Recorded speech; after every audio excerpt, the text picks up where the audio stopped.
നമ്മൾ state high level committee എന്ന് പറഞ്ഞു. സ്റ്റേറ്റ് ഹൈ ലെവൽ കമ്മിറ്റി എന്ന് പറഞ്ഞൊരു കമ്മിറ്റി രൂപീകരിക്കും. അത് സ്കീമിൽ പറയുന്നതാണ്. ആ കമ്മിറ്റിയാണ് ഇതിൻ്റെ ഇൻസ്റ്റാൾമെൻറ്റും റേറ്റ് ഓഫ് ഇൻട്രസ്റ്റ് നിശ്ചയിക്കുന്നത്. നമ്മൾ മുമ്പേ കണ്ടു, റിസർവ് ഫണ്ടിൽ നിന്ന് എടുത്തു കൊടുക്കുന്ന സംഘത്തിന് പലിശ കൊടുക്കണം ഈ ഫണ്ടുകാർ. അത് അവരുടെ പൈസ കേരള സ്റ്റേറ്റ് കോപ്പറേറ്റീവ് ബാങ്കിൽ കിടന്നിരുന്നെങ്കിൽ എന്ത് പലിശ കിട്ടുമോ അതിൽ കുറയാത്ത പലിശ അവർക്ക് കൊടുക്കണം. ഇപ്പൊ റിസർവ് ഫണ്ട് കേരള ബാങ്കിൽ നിക്ഷേപിച്ചെങ്കിൽ 8% കിട്ടുവാണെങ്കിൽ അതിൽ നിന്നെടുത്ത് ഈ ഫണ്ടിലേക്ക് അടയ്ക്കുമ്പോൾ ആ 8% കിട്ടണം കുറഞ്ഞത്. അത് അവർക്ക് കൊടുക്കുന്നത് കേരള ബാങ്കിൽ നിന്ന് കിട്ടിയ പലിശയ്ക്ക് ആനുപാതികമായി കൊടുക്കും. ഇനി ഈ ഫണ്ടിൽ നിന്ന് ഈ റിവൈവൽ ചെയ്യേണ്ട സംഘത്തിന് കൊടുക്കുന്നതിന് പലിശ ഈടാക്കും. ആ പലിശ നിശ്ചയിക്കുന്നതും ആ പണം തിരിച്ച് എത്ര നാൾ കൊണ്ട് അടയ്ക്കണമെന്ന് ഇൻസ്റ്റാൾമെന്റ് തീരുമാനിക്കുന്നതും ഈ സ്റ്റേറ്റ് ഹൈ ലെവൽ കമ്മിറ്റിയാണ്. The state high level committee shall be competent to determine the instalment structure and interest rate. അത് തിരിച്ചടയ്ക്കുന്നതിൻ്റെ ഇൻസ്റ്റാൾമെന്റും തിരിച്ചടയ്ക്കുന്നതിൻ്റെ പലിശയുമാണ് ഇവർ നിശ്ചയിക്കുന്നത്. സംഘം ഏതു സംഘത്തിൽ നിന്നാണ് ഇത് വാങ്ങിച്ചത് അവർക്ക് കൊടുക്കുന്ന പലിശ ഒരിക്കലും അവർക്ക് കിട്ടിക്കൊണ്ടിരുന്ന റിസർവ് ഫണ്ടിൽ നിന്നും കിട്ടിക്കൊണ്ടിരുന്ന പലിശയെ കുറയാൻ പാടില്ല.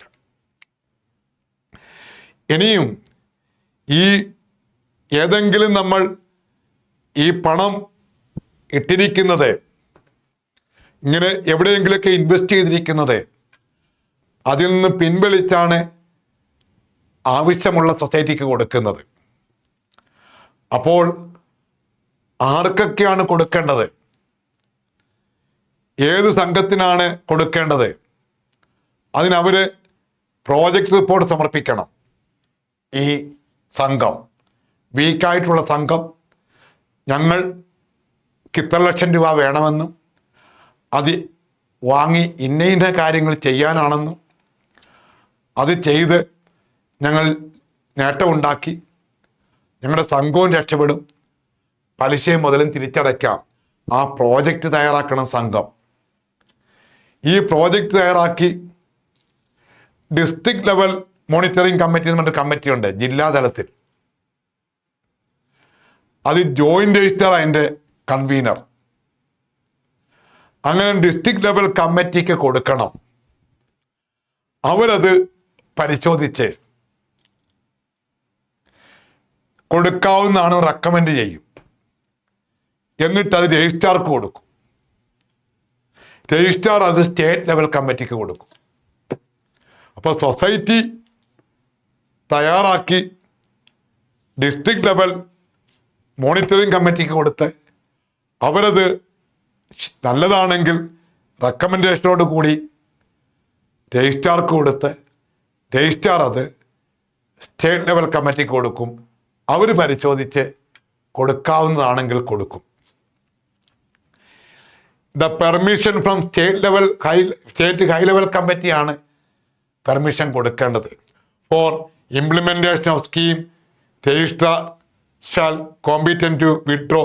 അപ്പോൾ ഈ ഹൈ ലെവൽ കമ്മിറ്റിക്ക് കൊടുത്തു കഴിഞ്ഞാൽ ഹൈ ലെവൽ കമ്മിറ്റി അത് പരിശോധിച്ച് പൈസ കൊടുക്കാൻ തീരുമാനിച്ചാൽ ആ ഹൈ ലെവൽ കമ്മിറ്റി രജിസ്ട്രാർഡ് പറയും ആ സൂക്ഷിച്ചിരിക്കുന്ന പണത്തിൽ നിന്ന് പിൻവലിച്ച് ഈ സംഘത്തിന് കൊടുക്കാൻ.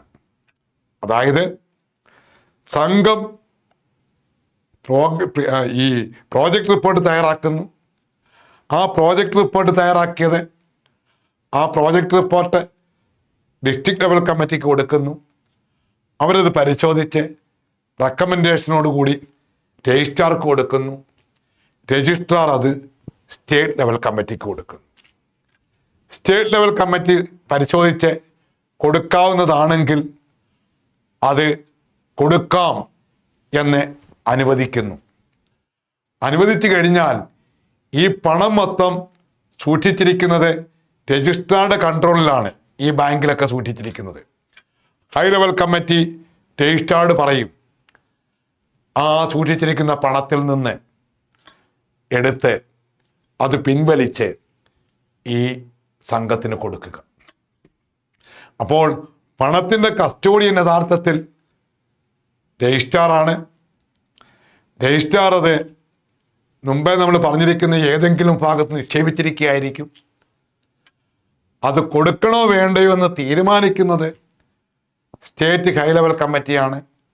അവരനുവദിച്ചാൽ മാത്രം രജിസ്ട്രാർ ആ പൈസ പിൻവലിച്ച് ഈ സംഘത്തിന് കൊടുക്കും. ഇപ്പം ചുരുക്കി പറഞ്ഞാൽ സംഘം പ്രോജക്റ്റ് തയ്യാറാക്കുന്നു, ജില്ലാ തലത്തിലുള്ള കമ്മിറ്റിക്ക് കൊടുക്കുന്നു, അവർ റെക്കമെൻഡ് ചെയ്യുന്നു, രജിസ്ട്രാർക്ക് കൊടുക്കുന്നു, രജിസ്ട്രാർ അത് ഹൈ ലെവൽ കമ്മിറ്റിക്ക് കൊടുക്കുന്നു, ഹൈ ലെവൽ കമ്മിറ്റി അത് പരിശോധിച്ച് കൊടുക്കാവുന്ന പ്രോജക്റ്റ് ആണെങ്കിൽ അത് പെർമിറ്റ് ചെയ്യുന്നു, അത് രജിസ്ട്രാർഡ് പറയുന്നു പണം പിൻവലിക്കുക, എന്നിട്ട് സംഘത്തിന് കൊടുക്കുക. ഇവിടെ പറയുന്നത് പെർമിഷൻ കൊടുക്കുന്ന ഹൈ ലെവൽ കമ്മിറ്റിയാണ്. ആർക്ക് ഈ പദ്ധതി നേടാൻ പൈസ കൊടുത്തു, the registrar shall competent withdraw, registrar അത് പൈസ പിൻവലിക്കുന്നു ആൻഡ് അലോട്ട് ദ എമൗണ്ട്, ആ എമൗണ്ട് അപേക്ഷിച്ച് സംഘത്തിന് കൊടുക്കുന്നു. അങ്ങനെ വരുമ്പോൾ അതിൻ്റെ തുടക്കം ഞാൻ പറഞ്ഞു, every cooperative society seeking financial assistance, ധനസഹായം വേണ്ട സംഘങ്ങൾ എന്തുണ്ടാക്കണം, shall prepare a project document, റിവൈവലിന് വേണ്ടിയുള്ള പ്രോജക്റ്റ് തയ്യാറാക്കണം സംഘം, and submit high level committee.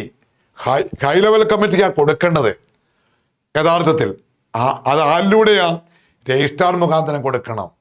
Registrar മുഖാന്തരം കൊടുക്കുമ്പോൾ ആര് റെക്കമെൻഡ് ചെയ്യണം, ഡിസ്ട്രിക്ട് ലെവൽ കമ്മിറ്റി റെക്കമെൻഡ് ചെയ്യണം. ചുരുക്കി പറഞ്ഞാൽ ആത്യന്തികമായിട്ട് സ്റ്റേറ്റ് ഹൈ ലെവൽ കമ്മിറ്റിയുടെ മുമ്പാകെ പോകും, തയ്യാറാക്കുന്നത് സംഘം. അപ്പോൾ സംഘം തയ്യാറാക്കിയാൽ ഹൈ ലെവൽ കമ്മിറ്റിക്ക് അത് പോകേണ്ടതെങ്കിലും ഇടയ്ക്ക് ഡിസ്ട്രിക്ട് ലെവൽ കമ്മിറ്റി അത് റെക്കമെൻഡ് ചെയ്യണമെങ്കിൽ അവരെ ചെല്ലണം, അവരത് രജിസ്ട്രാർക്ക് കൊടുക്കണം, അംഗീകരിച്ച് രജിസ്ട്രാർ മുഖാന്തരം പോകണം. അതാണ് അതിൻ്റെ പദ്ധതി. അപ്പോൾ അതാണ് ഇവിടെ പറഞ്ഞിരിക്കുന്നത്. ഏത് സംഘമാണോ, അപ്പം നമ്മൾ പരീക്ഷയ്ക്ക് ഓർത്ത് വെക്കേണ്ടത്, ഈ project shall be prepared by the society, the project shall be submitted before the state level committee, അതാണ്. പക്ഷേ it shall be recommended by district level committee, the project shall be submitted to state level committee through the registrar. അപ്പോൾ അവിടെ prepared, through, permit ചെയ്യുക, recommend ചെയ്യുക, ഇങ്ങനെയൊക്കെയുള്ള വാക്കുകൾ വരുന്നതനുസരിച്ച് ഇതെല്ലാം നമ്മൾ ആൻസർ ആക്കണം. പ്രിപ്പയർഡ് ബൈ ആക്ഷൻ ചോദിച്ചാൽ സൊസൈറ്റി ആയിരിക്കണം, റെക്കമെൻഡഡ് ബൈ ഡാഷ് ചോദിച്ചാൽ ഡിസ്ട്രിക്ട് ലെവൽ കമ്മിറ്റി ആയിരിക്കണം, സബ്മിറ്റ് ബിഫോർ ഡാഷ് ആപ്ലിക്കേഷൻ ചോദിച്ചാൽ സ്റ്റേറ്റ് ഹൈ ലെവൽ കമ്മിറ്റി ആകണം, the report shall be submitted to state level high level committee through ഡാഷൻ ചോദിച്ചാൽ register. അതാണ് പറഞ്ഞിരിക്കുന്നത്.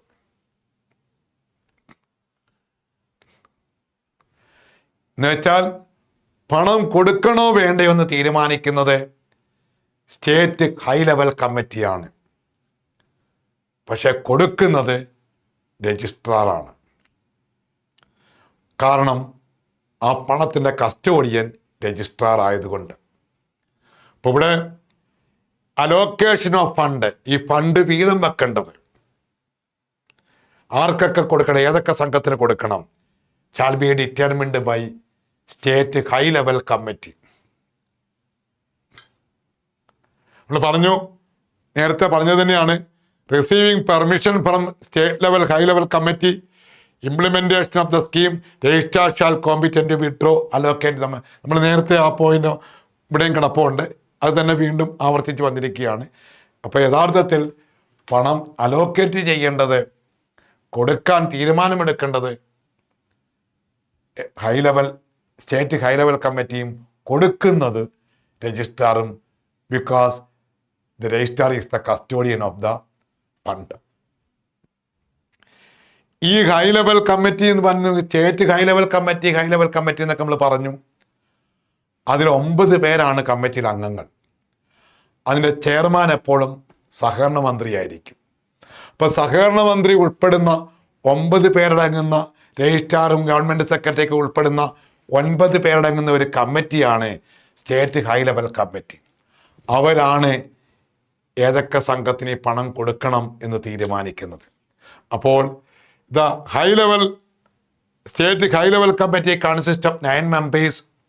The chairman of the state high level committee shall B minister of corporation.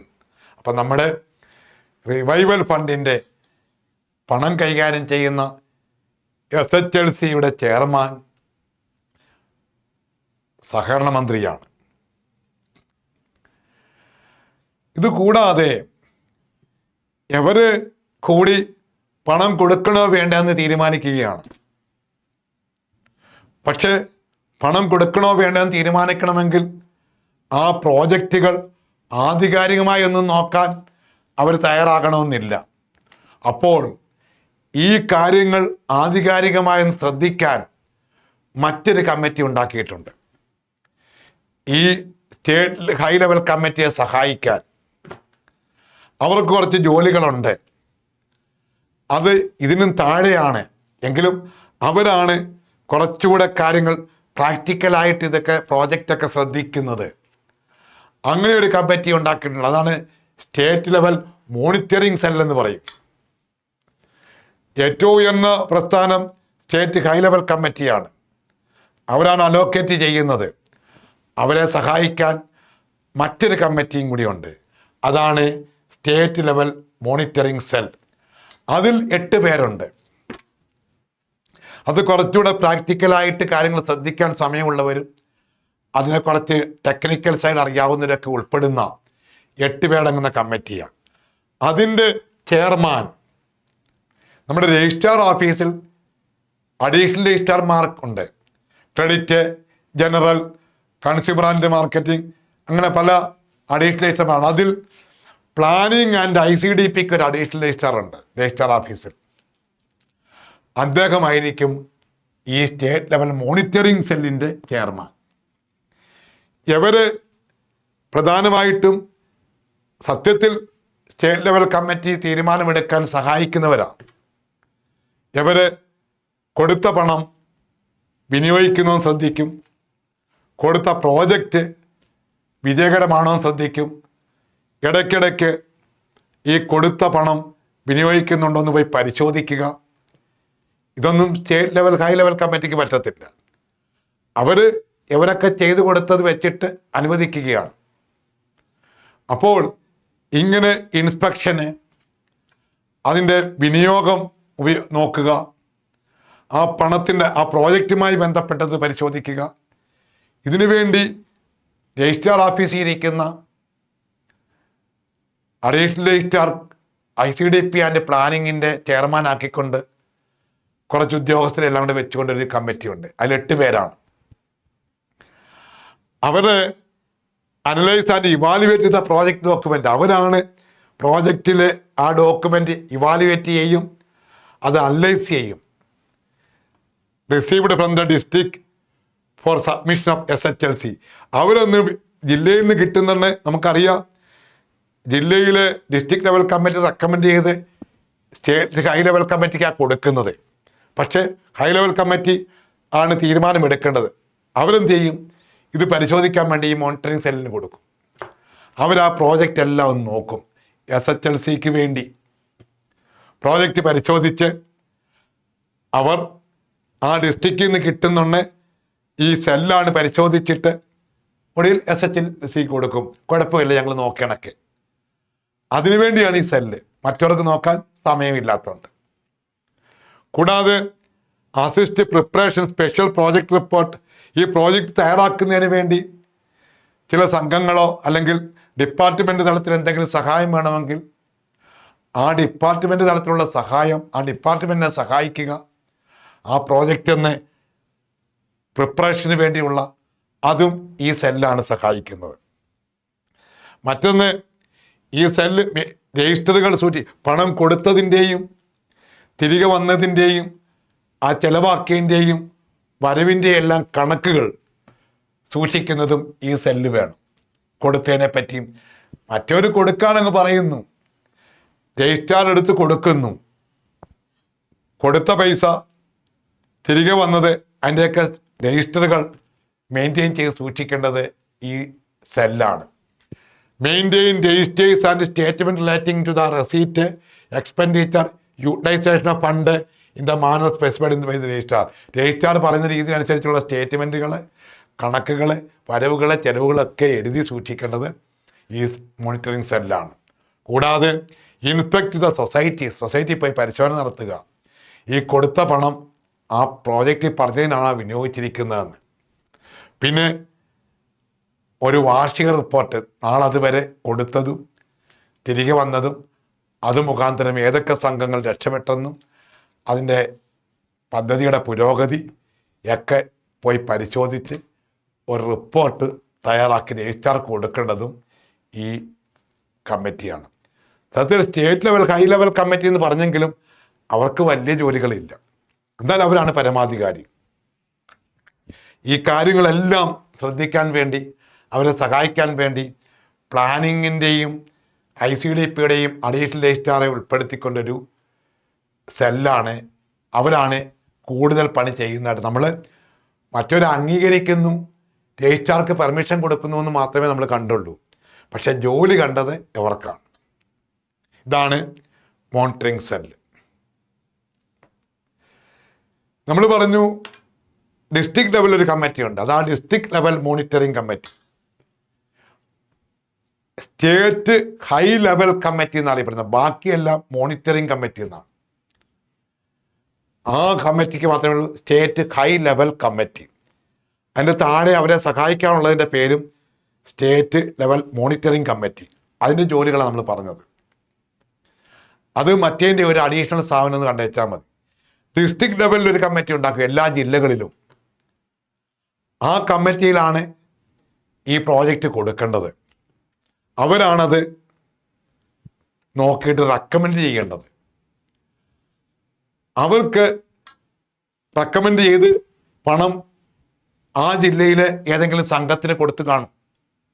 14 ജില്ലയിലെയും ജില്ലാ monitoring സെല്ലുകൾ അപേക്ഷകൾ recommend ചെയ്യുന്നുണ്ടാകാം.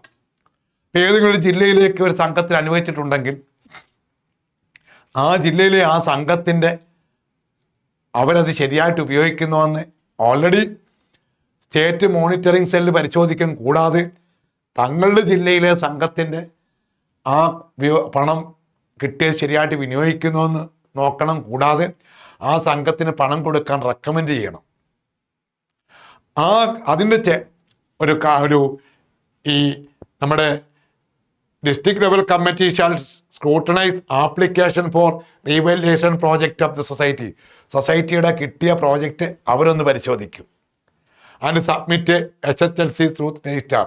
അവർ recommend ചെയ്തുകൊണ്ട് വേണം രജിസ്ട്രാറിലൂടെ SHLCക്ക് കൊടുക്കാൻ. അപ്പോൾ അതൊന്ന് സ്ക്രൂട്ടനൈസ് ചെയ്യേണ്ട അവരുടെ ജോലിയാണ്. പിന്നെ supervise utilisation repayment of the financial assistance provided.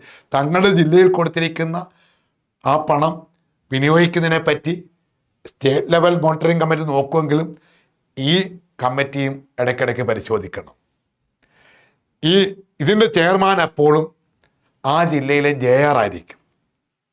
നമ്മുടെ സ്റ്റേറ്റ് മോണിറ്ററിംഗ് സെല്ലിൻ്റേത് രജിസ്ട്രാർ ഓഫീസിലെ അഡീഷണൽ രജിസ്ട്രാർ എന്ന് പറഞ്ഞ പോലെ സ്റ്റേറ്റ് ഹൈ ലെവൽ കമ്മിറ്റിയുടെ ചെയർമാൻ നമ്മുടെ സഹകരണ മന്ത്രിയായിരുന്നു.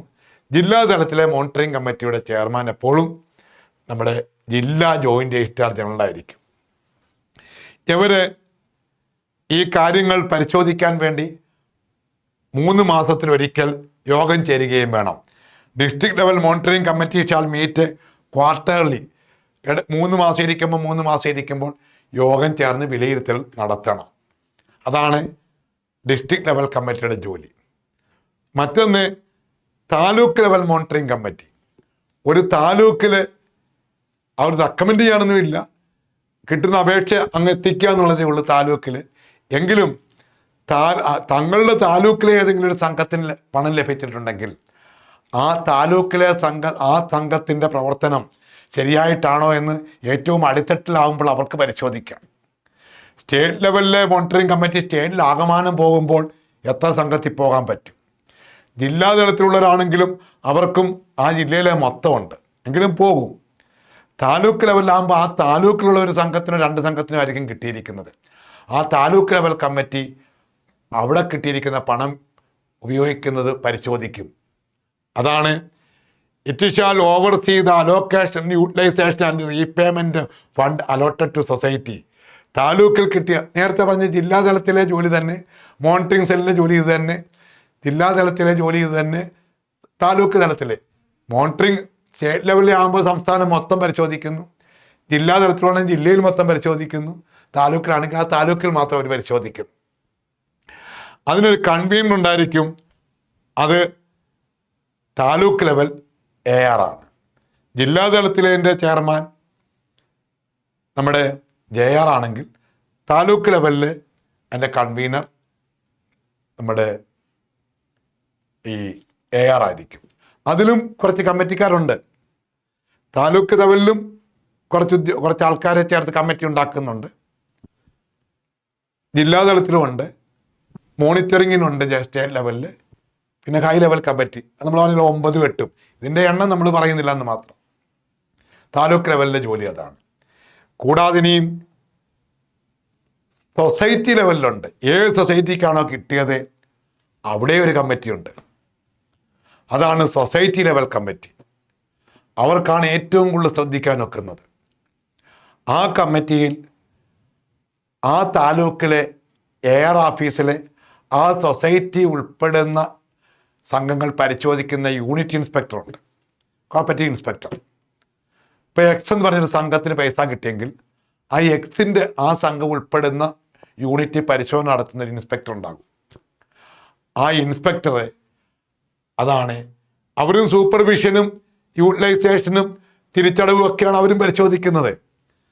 എന്താ അതിൻ്റെ കൺവീനർ അപ്പോഴും യൂണിറ്റ് ഇൻസ്പെക്ടർ ആയിരിക്കും. കൂടാതെ സൊസൈറ്റി ലെവലിൽ ഒരു ചെയർമാനും ഉണ്ടായിരിക്കും, അത് ആ സംഘം പ്രസിഡന്റ് ആയിരിക്കും.